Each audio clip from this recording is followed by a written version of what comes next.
Graça e paz, querido irmão, querida irmã, tudo bem com você? Eu espero que sim. Tenho uma palavra de Deus para edificar a sua vida e aquecer o seu coração. O tema é como blindar a sua família da depressão. Como blindar a sua família da depressão? A Bíblia diz em Romanos 12:2: não vivam conforme os padrões do mundo, mas deixem que Deus transforme pela renovação da sua mente, para que possam experimentar qual é a boa, agradável e perfeita vontade de Deus. A depressão, ela é um mal que assola a humanidade e está crescendo a cada ano. O doutor Augusto Cury diz que a grande maioria das pessoas, vez ou outra na vida, vai passar por um quadro depressivo, momentos de depressão ou a própria depressão crônica. E isso é estatística. Mas é óbvio que aqueles que estão bem hoje não querem enfrentar uma depressão amanhã. Não queremos isso para nós. Não queremos isso para nossos filhos. Então, o que podemos fazer para evitar a depressão, principalmente na nossa vida, na nossa família? Permita-me contar uma parábola para você. Um pastor foi convidado a uma entrevista de reality show e ele levou a Bíblia. Ao entrar no ar, a primeira pergunta do apresentador foi: por que o Senhor trouxe a Bíblia? Será um bate-papo descontraído e não uma aula? E o pastor respondeu: pode perguntar sobre qualquer assunto que vier na sua cabeça. Te garanto que esse livro tem a resposta. Sendo assim, conforme essa parábola, para evitar a depressão e qualquer outro tipo de mal que possa surgir no mundo, a Bíblia sempre terá a resposta. É bom saber que o apóstolo Paulo ainda não tinha visitado Roma quando escreveu a carta aos Romanos. Por isso, ele fez questão de dar ensinamentos bem vívidos e práticos, caso aconteça dele nunca conseguir passar por lá. Por isso que a carta aos Romanos é o maior tratado teológico do Novo Testamento. E um dos conselhos para seguir a vida no dia a dia foi esse duplo mandamento, onde Paulo diz para não viver conforme os padrões deste mundo e para permitir que Deus ele renove a sua mente. E o que são padrões do mundo?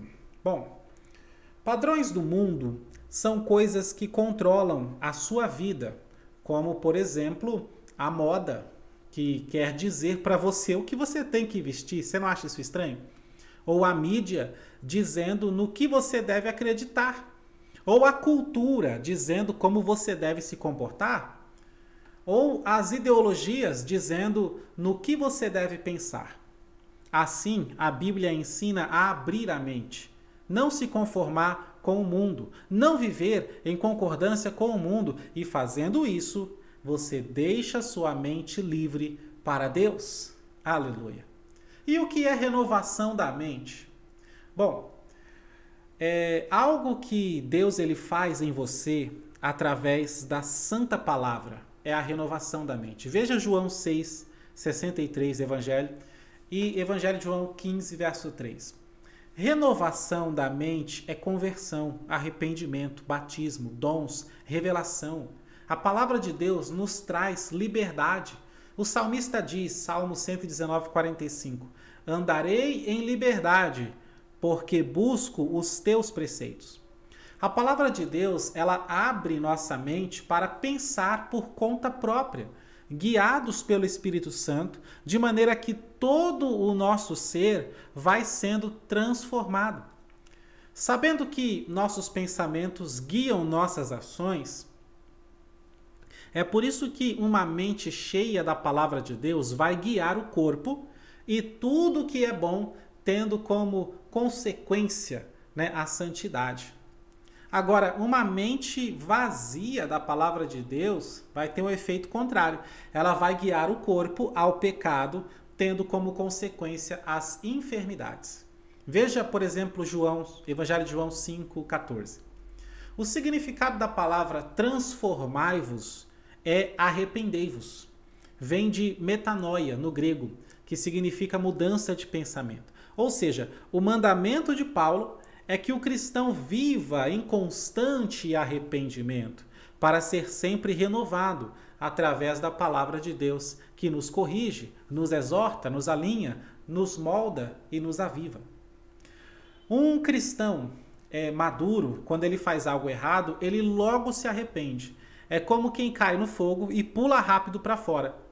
E essa renovação da mente só é possível através da palavra de Cristo.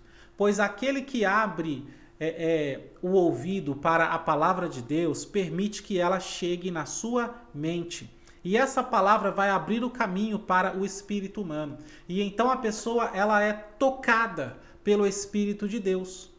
Porque a palavra entra pelo corpo, isto é, o ouvido, chega na mente do homem, convence o homem do pecado, levando a sua alma ao arrependimento, e assim o espírito humano está pronto para ser morada de Deus. Aleluia. Como disse Paulo, né? Eu não me canso de dizer-vos a mesma coisa. É segurança para vós. Filipenses 3:1. Assim também, eu não me canso de dizer que a palavra de Deus é o que vai blindar a sua mente e a sua família. Como blindar sua família contra a depressão? Como blindar sua família contra qualquer enfermidade na alma, na mente ou no espírito? Ora, observando a palavra de Deus todo dia, fazendo cultos em casa, lendo a Bíblia em família, meditando juntos, conversando sobre ela, e isso não é exagero, pelo contrário, é mandamento. A Bíblia diz, e estas palavras que hoje te ordeno estarão no teu coração, e as ensinarás a teus filhos, e delas falarás assentado em tua casa, andando pelo caminho, deitando-te, levantando-te. Olha o que Deus está dizendo para falar da palavra em várias situações do nosso dia a dia. E ainda diz mais o texto, ele fala assim, que você vai atar essas palavras por sinal na tua mão e serão também um sinal na sua testa, entre os seus olhos. E você vai escrever a palavra de Deus nos umbrais da tua casa e nas portas. Isso está em Deuteronômio capítulo 6. A vontade de Deus para o seu povo em relação à sua palavra é justamente que o povo de Deus, eu e você, nós, que a gente tenha a palavra de Deus no coração. Que a gente ensine aos filhos a palavra de Deus, que a gente converse sobre a palavra de Deus em casa, que a gente ensine a palavra andando pelo caminho, isso é, no dia a dia, que a gente fale da palavra antes de dormir e também quando acordar, que a gente tenha na mão e nos olhos sinais que lembram a palavra de Deus e que pela casa a palavra seja espalhada. Fazendo assim, nós estaremos nos oferecendo a Deus em sacrifício vivo, pois foi o que Paulo pediu antes, dizendo, meus irmãos, eu rogo-vos, olha o que Paulo está dizendo para a igreja, eu rogo a vocês, pela compaixão de Deus, que apresentem os vossos corpos em sacrifício vivo, santo, agradável a Deus, que é o vosso culto racional. Aleluia, Romanos 12:1. E não somente isso, mas, por exemplo, João Crisóstomo, um homem que Deus usou para trazer avivamento na história da igreja, ele explica dizendo o seguinte, mais ou menos assim, ele fala que para que o seu corpo, para o seu corpo se tornar um sacrifício vivo, deixe que o olho não veja nada mal e ele se tornará um sacrifício. Permita que a boca não fale nada perverso e ela se tornará uma oferta. E não permita que a mão toque em coisa errada e ela será um sacrifício vivo. Não deixe o seu ouvido escutar coisas profanas e ele será uma oferta. Olha que interessante. E não somente isso, O olho precisa ver o que é bom, a boca precisa falar a verdade, o ouvido precisa ouvir a palavra de Deus, a mão precisa dar esmolas, fazer caridade, fazer o bem, e assim por diante. Todo o corpo se torna um sacrifício vivo a Deus. Aleluia. Somente quando colocarmos a palavra de Deus como o bem mais valioso em nosso coração, é que seremos imunes à opressão, possessão, depressão e todo tipo de pressão que possa vir sobre nós. Porque a palavra de Deus é escudo. Tem várias passagens que falam isso, é escudo, proteção. Provérbios 30, verso 5, Salmo 18, verso 30, Salmo 119, verso 114, tá? Como também o grande rei Davi, ele fala, né, em 2 Samuel 22, 31, ele diz assim: o caminho de Deus é perfeito, e a palavra do Senhor refinada, e é o escudo de todos os que nele confiam. Aleluia!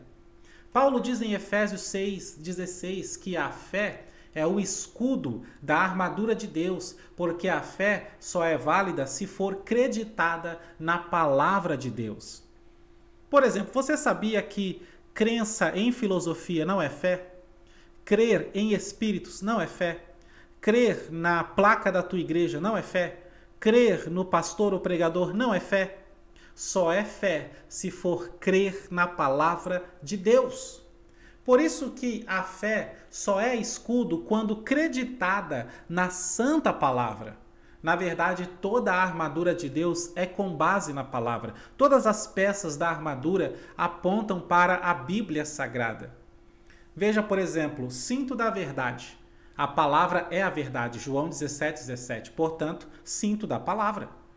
Couraça da justiça. A palavra é quem faz justiça. João 12:48. Hebreus 4:12. Portanto, couraça da palavra. Calçados os pés na preparação do evangelho da paz. Evangelho é a palavra.